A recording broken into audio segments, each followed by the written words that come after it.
ကဲပေါ်လာရတော့မင်္ဂလာဗျကျွန်တော်ထုံးစံအတိုင်းဘောလုံးပွဲတင်ဆက်ပေးနေ Jason Sport Channel မှာပြန်လည်ကြိုဆိုလိုက်ပါတယ်ဗျာနော်အဲတော့မောက်ကတ်ဒီတပွဲကောင်းတဲ့ team မင်းရဲ့ channel လေးလည်းရှိတယ်ကျွန်တော်ဒါ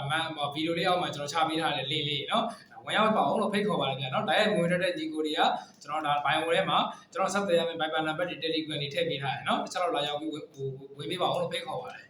မနေ့ကကျွန်တော်နှစ်ပွဲပေးခဲ့တယ်ဗျာနော်ဒါကျွန်တော်ပိုလန်ပွဲနဲ့ကျွန်တော်ဒါစလိုဗ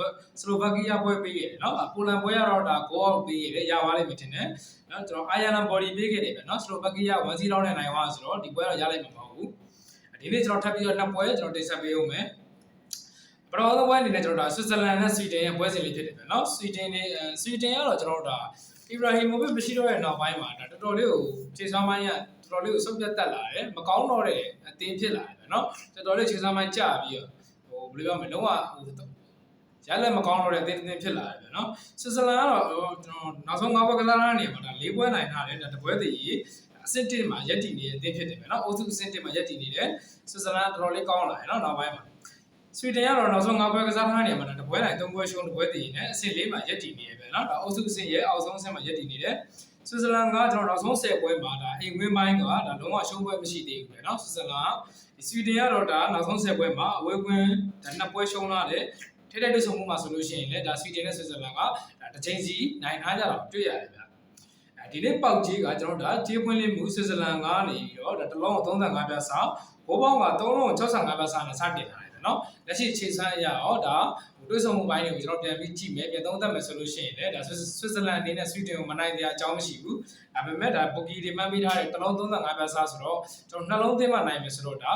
အနည်းဆုံးဒါတကိုးလုံးနဲ့ပဲကတ်နိုင်သွားဖို့များတော့တဲ့အနေအထားဖြစ်တယ်ဗျ2C ဖြစ်ဖို့ကနည်းနည်းတော့မလွယ်ဘူးတကိုးလုံးနဲ့ပဲကတ်နိုင်သွားမယ်အနေအထားဖို့များတယ်ပြီးလို့ရှိရင်ကျွန်တော်ကဒါဒီနေ့ဒါဆွစ်ဇာလန်ရဲ့ဆွီဒင်ရဲ့ပွဲစဉ်တွေကိုကျွန်တော်ကဒါဆွစ်ဇာလန် body နဲ့ကျွန်တော်ကိုယ့်အကိုပိုကြိုက်တယ်ဗျာနော်အကြိုက်တူမယ်ဆိုရင်ဆော့ပါအကြိုက်မတူဆိုရင်ဘက်ကန်နိုင်ပါတယ်နောက်ထပ်တစ်ပွဲကကျွန်တော်ဒါဂျော်ဂျီယာနဲ့စပိန်ရဲ့ပွဲစဉ်တွေဖြစ်တယ်ဂျော်ဂျီယာကတော့နောက်ဆုံး၅ပွဲကစားထားတဲ့နေရာမှာဒါတစ်ပွဲနိုင်၃ပွဲရှုံးတစ်ပွဲတည်နေအဆင့်3မှာရပ်တည်နေတယ်စပိန်ကတော့နောက်ဆုံး၅ပွဲကစားထားတဲ့နေရာမှာဒါ၄ပွဲနိုင်တစ်ပွဲတည်နေဒါအဆင့်1မှာအုပ်စုအဆင့်1မှာရပ်တည်နေတယ်ဗျာနော်ဂျော်ဂျီယာကတော့နောက်ဆုံး10ပွဲမှာကျွန်တော်ဒါအိမ်ကွင်းတစ်ပွဲသာရှုံးထားတယ်ဗျာနော်အိမ်ကွင်းပိုင်းလေးမှာနည်းနည်းလေးကောင်းတာတွေ့ရတယ်ဒါကန်ဆယ်ပိုင်းလေးတွေရောစပါစပိန်ကတော့ဒါဝေကွင်းရှုံးပွဲမရှိသေးတဲ့အသင်းဖြစ်တယ်ဗျာနော်ထဲထဲတဆုံမှု9ချိန်မှာဆိုလို့ရှိရင်လည်းစပိန်ကဒါ9ချိန်လုံးကိုဘိုးပြတ်အနိုင်ရရှိထားတယ်ဒီနေ့ပေါက်ကြီးကကျွန်တော်တို့စပိန်က2 plus နှလုံး50စာဒါဂိုးပေါင်းက3လုံး25ပြားရှုံးတယ်ဒါစတင်ထားတယ်ဗျာနော်အဲ့တော့ကျွန်တော်တို့စပိန်အနေနဲ့ဒါနှလုံးသွင်းမယ်ဆိုရင်တော့တစ်ဝက်ပဲစားရမယ်ကျွန်တော်တို့3လုံးသွင်းမှာဒါအပြည့်စားရမယ်ကြေးမျိုးဒါဖွင့်ထားတယ်လောပဲဖြစ်ဒါဒီပွဲမှာကျွန်တော်တို့ဒါတဝက်စားရလည်းမနေဘူးအဲ့တော့ကျွန်တော်ကဒါဂျော်ဂျီယာနဲ့စပိန်ရဲ့ပွဲစဉ်လေးကိုတွေ့ဆုံမှုတွေကိုပြန်ကြည့်မယ်ဆိုလို့ရှိရင်ဒါဂိုးပြတ်ထားတာအများကြီးပဲ3လုံး4လုံးလောက်ထိတွင်းထားတာတွေ့ရတယ်เนาะနှစ်သင်းပေါင်းလည်း4လုံး5လုံးလောက်ထိဂိုးပေါ်ထားတယ်အဲ့တော့ကျွန်တော်ကဒီနေ့ပွဲမှာဒါ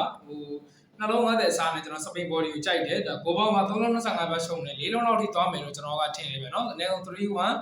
4-0လောက်ထိသွားမယ်လို့ထင်တယ်အဲ့တော့စပိန် body နဲ့ဂိုးပေါ်ကြိုက်တယ်အကြိုက်ဒီမှကြည့်လို့ရှိရင်ဆော့ပါခုနပြောခဲ့သလိုပဲဗီဒီယိုလေးအောက်မှာကျွန်တော်ချပေးထားတယ်ဗျာ live ချိုင်းပေးကြပါအောင်လို့ဖိတ်ခေါ်ပါတယ်နောက်နေ့မှအကောင်းဆုံးပြန်လာခဲ့မယ်